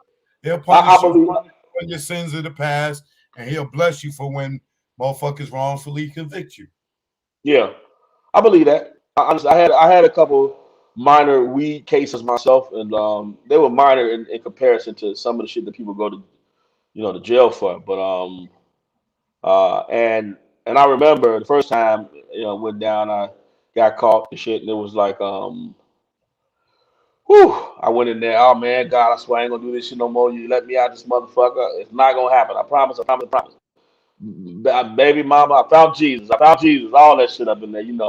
And I got out. And what happened? I felt like, well, you know what? The last time I did some stupid shit, cause I did this, driving a nice car. This time, you try to up your game, figure you won't get caught. What happened? My goofy ass got caught again, right? So the next time I'm like, I got all these motherfucking gifts and talents, and I'm blowing my life with this shit. But and I didn't, it was like it was stupid. Like what the fuck, like why am I here? And I really had to talk with God and said, listen, I promise you, I don't give a fuck what it is. That shit's over with. Now the other side of that story was somebody had put in the comments, Dom seems like a gangster or some shit like that, and that's where that came from. Because before that, I was a fucking nerd. You know what I mean? I was a nerd. I knew business, but I was still a nerd. And that's okay to be a nerd. There's nothing wrong with that. I There's mean, it's a nothing lot of wrong with nerds that do being good. a nerd. A nerd is No, equivalent. if you're in technology, a nerd is the best thing to be. But I'm not in technology. I'm in entertainment, and gangsters reside in entertainment. I was not one until I did that little stint in the streets that brought about that gangster shit. So now I can sit down at the table with other gangsters, which are Iveen and all the other motherfuckers, the real gangsters, and be myself and talk that shit and believe it because I've been there before. I mean, but if I hadn't had that little stint, I'd still be putting on suits and ties and shit, going to meetings thinking I got to talk like the Joneses and shit. I don't do that no more. So one thing I am proud to be all day, every day is myself, goddamn it, and I don't change that for nobody. But that little stint in the streets did that for me. So that means, and I was damn sure know that when I got out, I never did that shit again. I didn't give a fuck if I had 1,000 pounds waiting for me to go for not ratting or whatever. I never did it again. Yeah.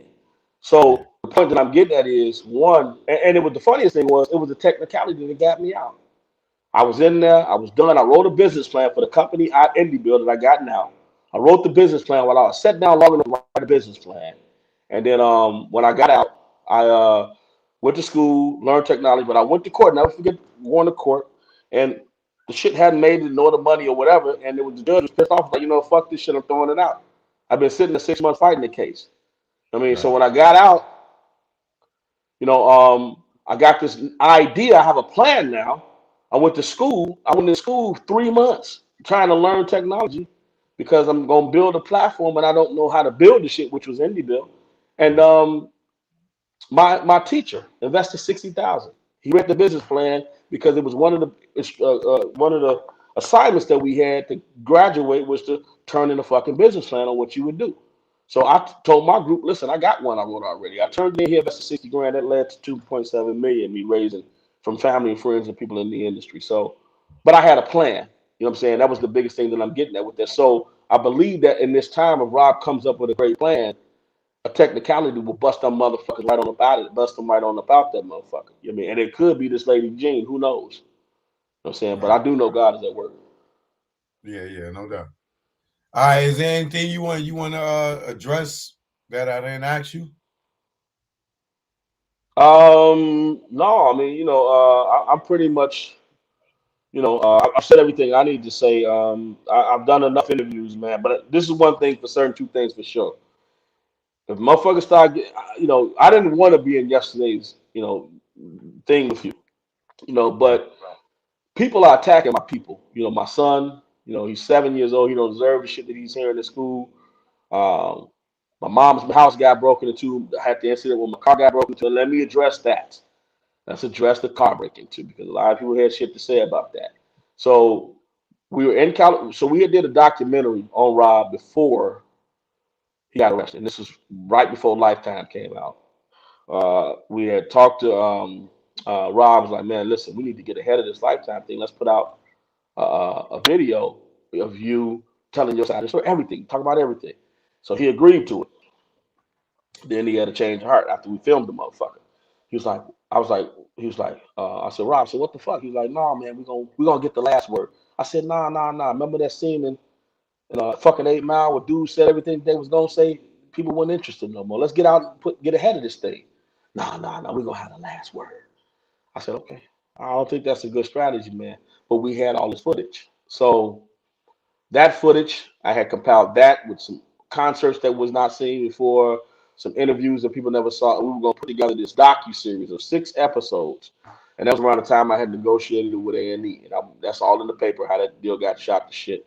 But anyway, because of one of the people at A&E leaked it. So, we dropped the video. No. We were getting ready to edit the video, and Rob stopped it. So now he's gone. He's locked up. Me and Keith sat down and we said we need to do this shit. So I said, listen, studios in LA. I got people out there. This is before I built the studio downstairs. I said I'm gonna go get one of my homies. I know we're gonna go out there. We're gonna edit this thing and put it together. So the only reason that shit was in my car was because I had the drives. I had all the drives from all the stuff that we were going to be doing. My computer was in there. I had a few video cameras in there too, because we were, in case we needed to reshoot some shit out there on some B-roll footage or whatever be the case. I had everything in the truck. We were going to the studio to start editing that shit, and somebody broke it and stole everything. Now, initially, I thought it was Angelo Clary because the nigga was saying stupid ass shit to me right around that. And if everybody saw the little exchange, so I thought he had something. I'm like, well, after some time went by, I'm like, it couldn't have been Angelo because he didn't know what the fuck I had with me. There was only one other person that knew. So that one other person that knew was Keith. And that's the problem I had because he knew what we were doing because he was out there with me to help me do it. I wasn't out there doing that shit by myself. He been a part of this shit the whole time, but yet telling people that I've been the long horseman doing the shit, which is blowing the fuck out of me until I realized that nigga don't. My opinion is he wants to keep control of Rob's money because he has control of Rob's money and his power of attorney right now. So when that shit got stolen out of my car, he was the only motherfucker that knew that I did it. They wasn't expecting. Where I parked at, I was on a block that was heavily populated on Melrose with video cameras because people had just got their houses looted and shit, so they put up new camera systems. It caught the whole motherfucking thing. We've got license plate, we've got people doing the shit. So the FBI and them are all still investigating that because they're trying to see the direct person that it leads to. It's still going through the protocol of the FBI. I don't know who's at the top of it, but whoever it is, they're going to find them.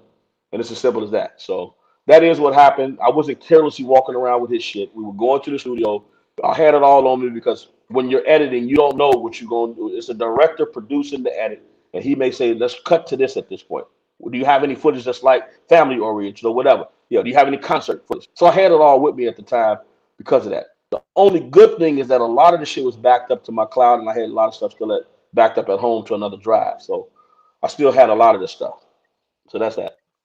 But a lot of the paperwork, I don't have no more. I lost a lot of the paperwork, but I know where to get that back from. The contracts and all that shit that were in the portals, all that stuff is with me on different drives, and that stuff I don't have, but I can get back. I just got to go through the portals to get it. So that's it. Right. Nobody go in there. Tasha K said something to me that was real profound. She said, Don, she said, listen, I want you to come on my show. She came here to Chicago and she looked at a lot of stuff that I had. And that's when she took the video down that she had put up. And she was like, Don, um, I'm sorry. And I want to publicly apologize to you for the video that I put out. I was misled. Da, da, da, da, da. She said the same thing on the video. But what she didn't say to y'all, she said to me, she said, Don, a lie left unchallenged will It's the turn the truth. truth. Yeah. Yeah. So that's why, people are like, why is this nigga out? He this, he that, why is he doing? That's why. Because nobody's dealing with the negative consequences. I wake up to the emails, I wake up to the inboxes of all this hate mail and shit that people are sending me, and it's like, I'm not gonna be quiet. I'm not gonna sit down there and remain quiet when motherfuckers like the Dana Jays and the Sharon Winbushes are flat out fucking lying. I'm saying, what I mean, lying, just straight lying. I mean, for no fucking reason at all, outside of the fact that they're protecting people that stole from him. Sharon works for Barry Hankinson. I said that very vivid, loudly. Did she ever refute that on your show? No, I asked her. You had hung up. I was going to ask you, but I asked her afterwards. Did she work for Barry Hankinson? She said there's no truth to that. What, really? There's no truth? No, it sounds like right. No, hell no. Okay, it is truth to that. She works for Barry. Period. Been working for him the whole time. What nutritionist do you know? First of all, you go on Facebook and see all the money but beyond that, we tracked it back to Barry Hankinson. That's how we realized who hired her. When we talked to who was the manager? Demetrius Demetrius is the one that told us how she came on board. So yeah, what Well, I nutritionist do you thought know? she came on board through you. How? I just came on board. Because Sharon she works. said when she said she saw. Well, I'm not talking about in the past. I'm talking about the current situation. She saw you on TV and you said that you represented Rob, so she reached out to you because you was the person that was supposed to be the point person. So that's why she reached out to you, and that's how she got involved. I don't know what reason she truly did. She can say whatever she wanted as the excuse, but Sharon could have called Keith. Sharon could have called anybody but me. They had all been around way longer than me. So why would she call me? Well, she could have called a number of other people. Why did she make me her point person? Because she knew I didn't have the knowledge to know what happened back when she was a part of the clique. She knew I didn't know that the reason Hayes got kicked out was because she was snooping around Rob's house and they caught her looking for information and shit. That's why she went to me because I would have never known that. But think about one thing. She talked all that shit about Rashana Landfair and Sparkle, the pictures that she found of Sparkle and all that shit. Remember? Yeah, yeah. And the house and all that shit. And how the Sparkle, the parents would drop the Landfair girl off over there. She talked all that shit, right? Why wasn't she a part of the first trial? When Rob was in the world, why wasn't she out there? Why all of a sudden when he behind bars, she come looking for me? Because Rob can't silence her ass. And matter of fact, I just found this out today. It's not Keith that she's talking to. So on some things, I'm mad enough to say I owe Keith an apology on. I found out how it got out today. I found out which one of the motherfuckers she's actually getting it from. And you'd be surprised who it is. Someone who wears a suit. So anyway, One of the that's lawyers. that. Oh yeah. Well, I don't know. Yeah, we found out today. Yep, the bridge is closing. Goddamn it, information is flowing. So at the end of the day, I'm gonna sit down with that brother Keith and we're gonna iron out this shit because it's not about me and his beef with each other. I've said shit based on what I know to be true, but to my side, there's another side of truth that needs to be heard. And I'm man enough to sit down and listen to it from key people. Some people can't tell me shit. I will Right. never listen to a Dan J, a fucking that bitch Sharon because they wasn't here. I know Keith was here because I saw him every fucking day when we were going to the studio and going to play ball and going to this concert. I saw Keith. So I'll sit down and talk to Keith amicably. Have no problem working this shit out because at the end of the day, if Rob needs the help of both of us, I'm not going to be standing with the other motherfucker who got equal control. He got control over his signature and his money. I got control of his intellectual property. If we got to work together to figure this thing out, to make it shit work for our brother, then that's just what we got to do. Michael Jordan and Dennis Rodman hated each other in life, but they won fucking championships. You know what I'm saying? So that's what we got to figure that out. Period. It's as simple as that. I could dig that. Sharon want to come in and talk. I ain't talking to nobody else, man. I'm done tonight. Okay. Hell no. She long-winded than a motherfucker, man. She had you on the phone for 3 or 4 hours. Tell her that's why I stopped talking to her ass because the motherfucker would get me on the phone. I've been lost the whole fucking day. You know what I'm saying? It's like this motherfucker was wasting everybody's fucking time. I'm like, something ain't right with that. Who got that kind of time? She'll get off the phone with me, call my mama for 4 hours. Go call Kevin for 4 hours. I'm like, the bitch work? She talking to every fucking body all day. Like, fuck. So, no, I don't want to talk to her. She got enough of my time yesterday, ain't never getting no more. She had nothing valuable to offer to me. There's nothing that I want to say to her. She done already done enough shit. I should have shared that space with her ass yesterday. But I had to bum rush that party because they wasn't going to be out there dogging me without me getting my motherfucking shit on too, goddammit. So that's that. All right, I ain't mad at that. I ain't mad at that at all. So Sharon, he don't want to talk to you. Tell to catch me in the next line. All right, well, look, brother, I appreciate you. And yeah, if you want to promote anything or say anything, then now's your time, brother. All I'm gonna say is we gotta come together for Rob. I'm not saying that. Listen, if he's done fucked up shit, he's dealing with that. Right in there with God right now, the only motherfucker that he can talk to when he sleep at night. You know what I mean? So let's keep praying for him. Listen, put the prayers up in the air for him that he getting his mind right and his connection with the source down. And I know God will let him up out of there. I don't want to promote my product, but I gotta say indiebill.com. A lot of artists are not gonna have to go through the shit he did. They dive on the platform and use it. We give them the tools that they need to push their shit out there. So I don't. It's a free platform. I'm not charging shit. So get on the platform and use it, man. Like for real. And that was part of the reason me and Rob were fucking with each other, because like, listen, bro, you got to get away from the machine. You got to start. You got to do your Chance the Rapper shit. Which is what Prince tried to do. Independent. Yeah. Right, be independent. So Yeah. the whole IndieBill thing, I had already created that platform. I was doing his own version of it. So he would have a platform to put his music. Because Rob got movies. He's wrote. Well, it sounds weird, but he wrote books. You don't read them, but he write them motherfuckers. He's got play. He got a whole treasure chest of fucking intellectual property jewels, man. We was ready to start pushing outside of the music thing, and that's what's so bad that the world has yet to get a chance to experience that shit. You know what I mean? He got movies that he wrote. We would sit down and he would do screenings with the movies. One with Chicago Blue, Thrown from a Window. He had so much shit that he would just let us hear the sound. He was just a fucking walking content fulfillment center, man, like for real. So, so that was only suitable to create his own platform. And then, we started working on a center, the content fulfillment center that would train the next generation. So that's in the makes right now. We're still doing that. So, check out IndieBill if y'all get a chance.com, use it. You can listen, it's just like damn near Facebook in some instances.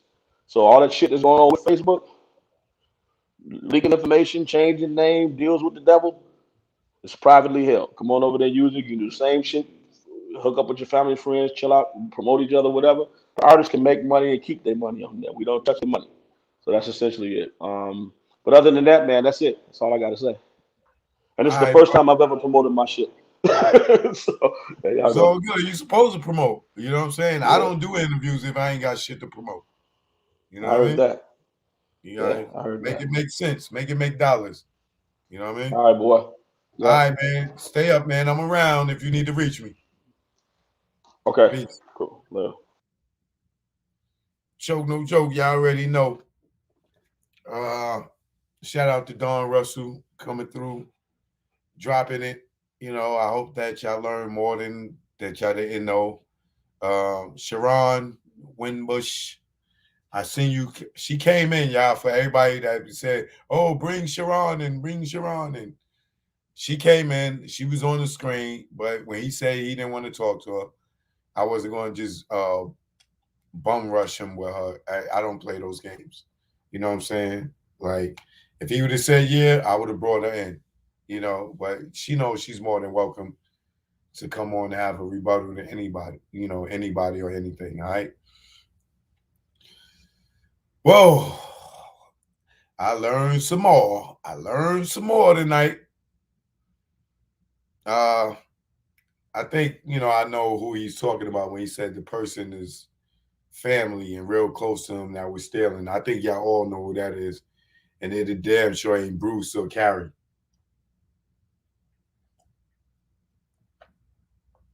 Y'all could I think y'all could limit that down to who it is. It wouldn't be hard. Appreciate everybody for the donations. If I didn't shout you out on the donation, I will shout you out tomorrow when I see him. I didn't want to lose my train of thought. But shout out to everybody that was in the panel yesterday.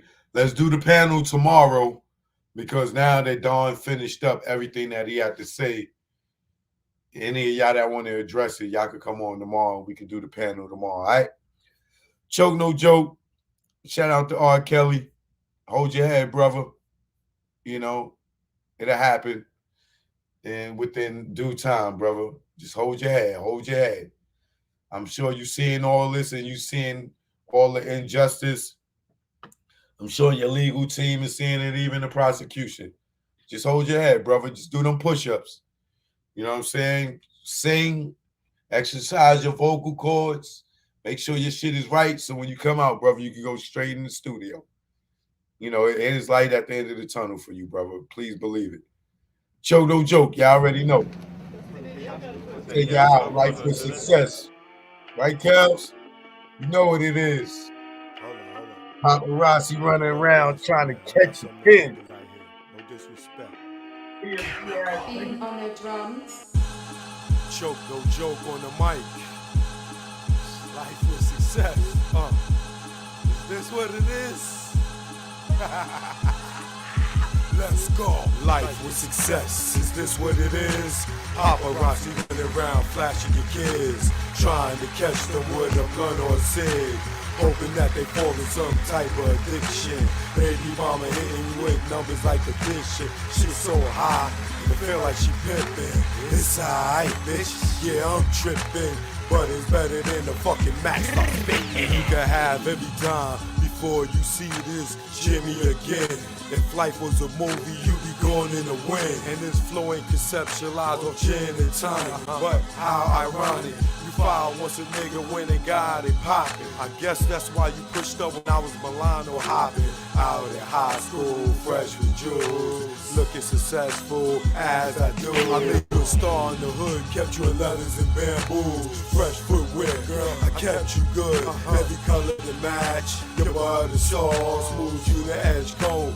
From the concourse, left mom house living better off. Now you write that shit all off. Like taxes, make me wanna move your parts with chainsaw and axes. I need to roll up and get back to relaxing.